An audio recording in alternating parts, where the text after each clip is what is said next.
Hello and welcome to my channel. My name is Lynn and today I am going to make a set of 7 artist trading cards, or ATC for short, and I am crafting with I forget the name of it now, but it's the mermaid themed kit, and it's actually mermaid slash maybe fairy and unicorn. So lots of different themes that are really fun and kind of your mystical creatures and whatnot. And part of the kit, you get this huge, I always feel like it's a really generous supply of ephemera. And what I like to do as a first step is sort out my ephemera just to see everything for one, and then to see what all different things there are in terms of just category or themes. So I've separated out all of the sentiments, and then all of the sea creatures and mermaids, and then the more fairy tale princess, your unicorns, fairies, etc. And then there's always florals, which I always appreciate because florals are so easy to work with. So I made a pile of the florals as well. And then that way I'm able to just use the themes that I want. So in this case, I'm actually making a set of mermaid themed ATCs because it is MerMay, and this set of ATCs is actually going to be sent out as part of an ATC swap that I signed up for. There are 7 of us in the swap, so the idea is that you would make one artist trading card for each other person in the swap. So one for everybody, not including yourself. But it is optional to make one for yourself as well, and that's what I'll be doing, because then that way I'll have the one that I made, and in theory I should be receiving one from the other 6 people in the group, and when I go to store these, I'll have the complete set of 7 that represents what we as a group created for this particular event. So it's really fun to participate in these swaps, especially I like the swaps that are about this size, because I'm not a huge fan of mass producing, but when it's ATCs, it's small. The canvas is 2.5 by 3.5.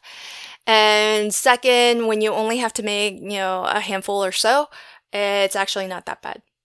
Now, with the pattern papers though, you do have to be careful because the pattern papers that we got in the older kits, you got 2 of each design, and they are 6 by 6. But our canvas that we're working on is 2.5 by 3.5. So in order to have enough pattern paper to cover all 7 ATCs, I cut this in half by 3 inches, and then I cut it by 2.5. So it's 2.5 wide by 3 tall, and that way I can get 2 strips of 3, and for each sheet of 6 by 6 pattern paper I can actually get 4 matte layers. But on that height, it's a little bit shy, and so the way that I addressed that was to just use some washi tape. So I've got this gorgeous set of washi tape that is, as a collection, the whole collection is celestial themed, but there are some washi designs that were water themed. And so I thought it would be really great to just run this nice 1/2 inch of washi at the bottom of it, so that one, it's a different decorative element, and because it's actually light with dark print, sort of the reverse of the pattern paper, it has some nice contrast there as well. And it has all the same sort of hints of blues and greens and purples that the pattern paper has. So it actually ended up being a really good fit, but more importantly, it allowed me to actually be able to get enough pattern paper just from those 2 sheets to cover all 6 or all 7 ATCs I was creating.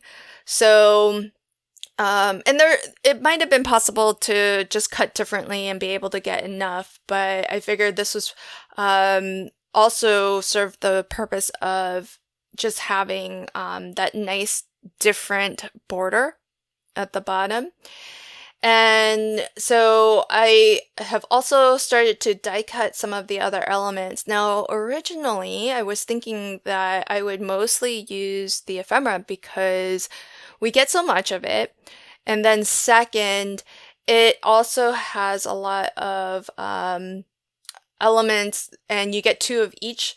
So it's really easy to create some cards that are identical, but because you only have 2 of each, some cards will be a little bit different too.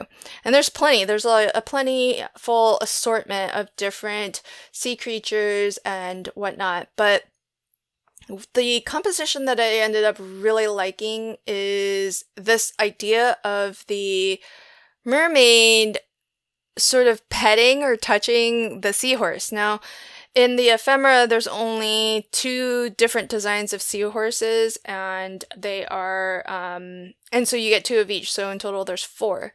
But in the die set, there are some additional dies that cut out a seahorse, and so I've used that. And as well, I used the dies that cut out the oyster shells, the little seashells. So I am actually using, and the mermaid herself is actually die cut as well, because I wanted her to be glittery. And so I've die cut all of the mermaids out of some glitter cardstock. So now I am just stamping a sentiment onto the back of the ATC, and the stamp that I'm using does come from the stamp set that came with the card making kit from Spellbinders. And it's really great. It's got some really lovely images. It's got some nice sentiments, and I'm just adding a couple of stars with my Delicata ink. Again, just for that little bit of sparkle and shine.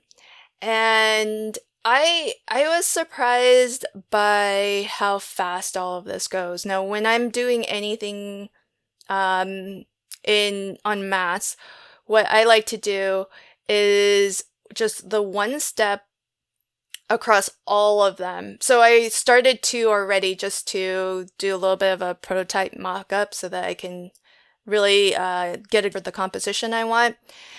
But now I'm in sort of full-blown production mode. So you saw me stretch that washi tape across all the remaining panels. Now I'm gonna add tape to all of my pattern papers, and then I will glue down all of the pattern papers. So when you work in this sort of assembly line mode and you're doing one step, but you're doing it over and over and over again, for me anyways, it moves a lot faster. It goes a lot faster than making one card start to finish, then going to the next card and starting over and doing that start to finish. Because once you do one step, by the third time, you don't even have to think about it anymore. And your muscle memory just kind of kicks in, and it just is incredibly, for me, faster to just fly through them that way.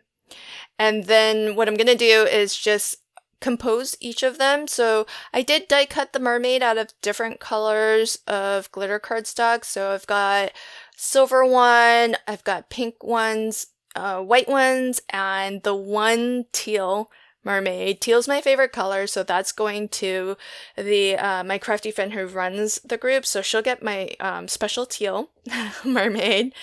And I've matched them with the various seahorses. So I did have to use the ephemera for some, and then I used the dies for the others. Now, what I really love about the die set is that you do get seahorses, 2 different ones facing different direction, and that's the same with the ephemera too. And you do get 2 mermaids. The other one's larger, so it's not gonna quite fit on this scale project quite as nicely. But it's nice when you have different animals facing different directions, because you can really kind of compose your scene in whatever way makes the most sense, just depending on which way you need that character or that critter to face. The other little touch that I'm going to add is just a bit of metallic thread right at the bottom where the washi tape meets up with the pattern paper. I feel like that cleans up that border a little bit. It's normally where I would pull out my Love from Lizzie's pinstripe stickers and add a little pinstripe sticker there, but I thought the bow would be a nicer touch, and just adds a little bit of dimension, adds a little bit of texture, and makes it look just a little bit more special. One of the reasons why I didn't use a lot of the ephemera is also because the ephemera, some of them have gold accents, where my washi had silver accents, and so I kind of went more towards the silver, and that's one of the reasons why I actually didn't end up using much of the embellishment pack, just really used it for the seahorses, really. And now that I've kind of figured out which elements go on which card, it's just a matter of gluing them down and positioning everything. So you can see the process really, I have sped this up quite a bit, but the process really does fly once you have all of your elements cut and kind of grouped so that you know where everything is going. The other thing that I decided to do last minute, sort of, was to round the corners on my ATCs. I started with the first set of ATCs that I ever made. I rounded the corners and I did like the look of it, but then I noticed, that not everybody does that. So with this one, I was planning on leaving it square like it is, but ultimately in the end, it looks to me like it's not finished when it's square for some reason. And the other thing that I really like about rounding the corners is that if anyone does use sleeves to hold these in, sometimes when you have those sharp corners, they'll kind of, poke into the sides, and they're a little bit harder to slip in to your sleeve. So I figure there's a little bit of a practical purpose to rounding the corners as well. But to me, aesthetically, it just feels like it looks a little bit neater with the corners rounded. The final touch that I'm going to add will be some embellishments that I got from Hobby Artists International, and they gave me 2 different types of blue embellishments. One is a kind of like a faceted gemstone, so it's more clear. It's got a little bit of that AB finish, so if you tilt it in the light, you'll see some different colors. And then the other pack that I have is sort of like a mixed pack of different shades of blue and pearl as well. And those are halfback pearls, so they're rounded, kind of a dome, and they have a little bit more of a matte look to them. They're definitely more opaque as opposed to the gemstones, which look a little bit more clear. But I like the combination of the two, especially since the ephemera that has the really dark seahorse, I thought it would benefit from having those really dark blue halfback pearls on that card as well.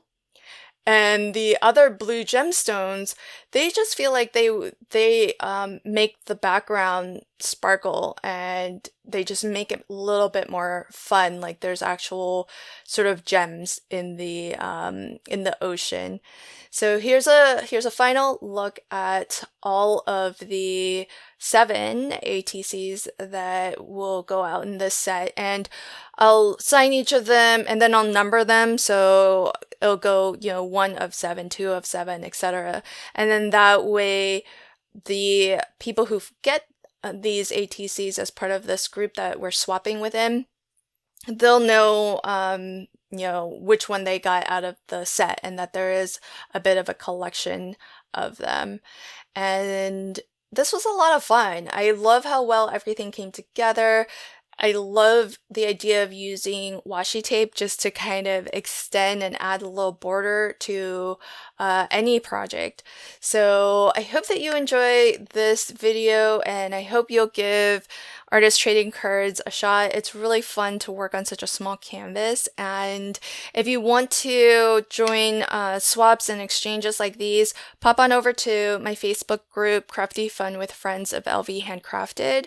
Occasionally we'll organize swaps and gift exchanges. So pop on over, join the group, and you can take part in the next one that we organize. Thanks so much, and until next time, happy crafting and have a fabulous day.